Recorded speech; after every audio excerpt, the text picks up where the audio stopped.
নমস্কার বন্ধুরা, আগামী 16ই এপ্রিল 2024 মঙ্গলবার মাতা অন্নপূর্ণার পূজা।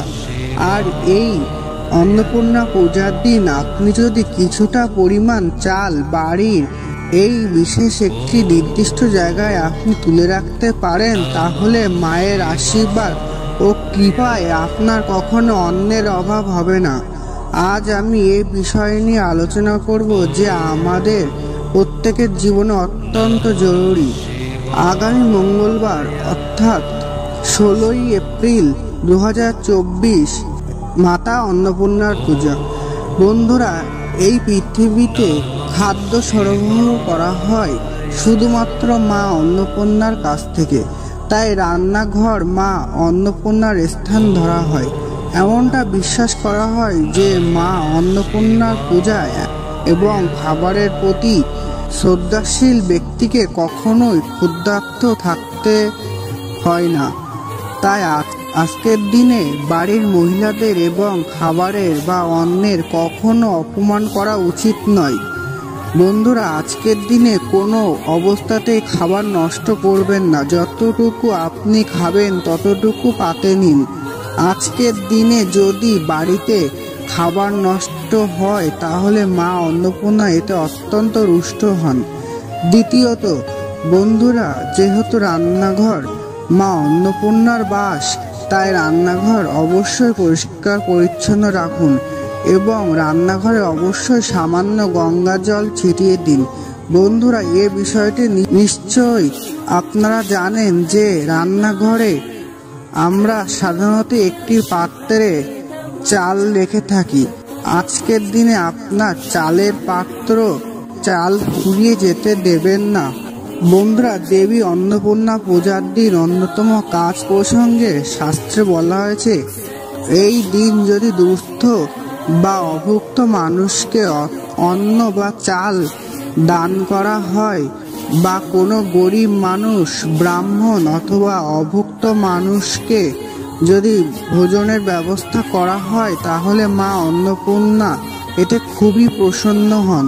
তাই বন্ধুরা, আজকের দিনে চেষ্টা করুন কোনো অভুক্ত দুস্থ মানুষকে ভোজনের ব্যবস্থা করে দিতে। আপনি চাইলে কোনো পশু পাখির উদ্দেশ্যে এই খাবার দান করতে পারেন। বন্ধুরা, শাস্ত্রে বলা হয়েছে যে দানের তুল্য আর কিছুই নেই।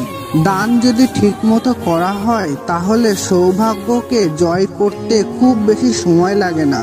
তবে অবশ্যই এই দান করতে হবে মনে কোনো সংকোচ না রেখে। তাই বন্ধুরা, আজকের দিনে এই সুবর্ণ সুযোগকে হাতছাড়া করবেন না। বন্ধুরা, বাড়িতে যদি অন্নপূর্ণা পূজা করতে পারেন আজকের দিনে তাহলে খুবই ভালো।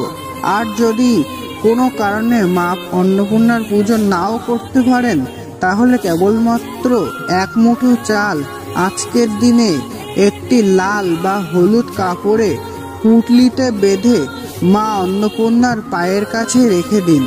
এই চালের সঙ্গে নিবেদন করুন একটি লাল ফুল বা পদ্ম ফুল এবং এক টুকরো হলুদের গাঁঠ।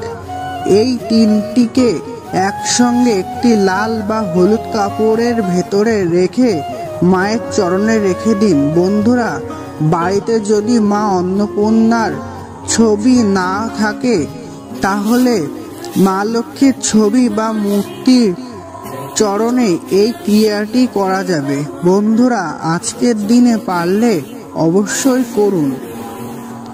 অষ্টমী তিথি অতিবাহিত হওয়ার পর এই চালের টুকরো পুঁটলিখানি সযত্নে আপনার ঠাকুর ঘরে উত্তর পূর্ব কোণে একটি পরিষ্কার জায়গায় ঝুলিয়ে রাখুন।